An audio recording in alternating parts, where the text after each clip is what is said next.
પાટણ જિલ્લાના સરસ્વતી તાલુકાના વડુ ખાતે કોંગ્રેસની જન આક્રોશ સભા યોજાઈ, જેમાં વોટ ચોર, ગાદી છોડ, મંદી, મોંઘવારી, બેરોજગારી અને ભ્રષ્ટાચારથી ત્રસ્ત ગુજરાતની જનતાના હક અધિકારની લડતને બુલંદ કરવા જન આક્રોશ સભા કાર્યક્રમનું આયોજન કરવામાં આવ્યું હતું। ત્યારે પ્રદેશનું પ્રતિનિધિત્વ મંડળ વડુ મુકામે સભા સ્થળે આવતા પૂર્વે તેઓનું ભવ્ય સામૈયા વડે સરઘસ રૂપે સભા સ્થળે લાવવામાં આવ્યા હતા। ત્યારબાદ ઉપસ્થિત મહાનુભાવોના વરદ હસ્તે દીપ પ્રાગટ્ય કરીને જન આક્રોશ સભાને ખુલ્લી મૂકવામાં આવી હતી। આ પ્રસંગે બનાસકાંઠાના સાંસદ જ્ઞાનીબેન ઠાકોરે જણાવ્યું હતું કે વોટ ચોરીના મુદ્દે 1 મહિના સુધી લોકસભા ઇન્ડિયા ગઠબંધન દ્વારા ચાલવા દીધી નહોતી અને લોકસભાના 321 જેટલા સાંસદોએ દેશના ચૂંટણી પંચને મળવા માટેનો સમય માંગ્યો, ત્યારે આ ચૂંટણી પંચે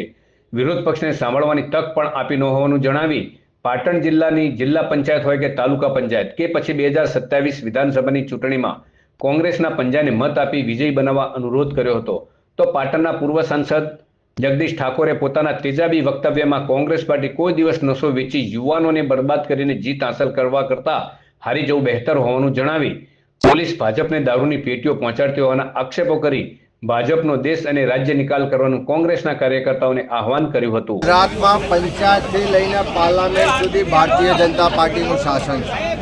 3 દાયકાથી રાજ્યમાં સરકાર હોવા છતાં જે સરકારની નિષ્ફળતાઓ છે, જે સરકારની ગુનાહિત બેદરકારી છે, જે સરકારની નીતિ રીતિ છે, એના કારણે આખા ગુજરાતમાં તમામ વર્ગ વિસ્તારના લોકો આજે હેરાન પરેશાન છે, ફૂટી રહ્યા છે। જીપીએસસીની પરીક્ષામાં કોઈ દીકરો સારા માર્ક લાવે, લેખિત પરીક્ષામાં સારા માર્ક હોય અને જાતિવાદી માનસિકતાવાળા ઇન્ટરવ્યૂ લેનારા લોકો એને ઇન્ટરવ્યૂમાં ખૂબ ઓછા માર્ક આપે। એટલે બધી જ રીતે આ સરકાર નિષ્ફળ છે, બધી જ રીતે લોકોનો આક્રોશ છે કે સિદ્ધપુર છે માત્ર એની અંતિમ વિધિ માટે, એના મોક્ષ માટે આખા વિશ્વથી લોકો અહીંયા આગળ પૂજા માટે આવે છે, વિધિ કરવા માટે આવે છે। ત્યાં જે નદી કિનારે પવિત્ર સ્થાન છે માધુ પાવડી, એ જગ્યાનું નામ પણ હમણે બદલી કાઢીને હીરાબાના નામે સાથે જે રીતે અમદાવાદમાં સ્ટેડિયમના નામ પર સરદાર વલ્લભભાઈ પટેલના નામ પર કૂચડો મારી અને નરેન્દ્ર મોદી સ્ટેડિયમ નામ આપવામાં આવ્યું।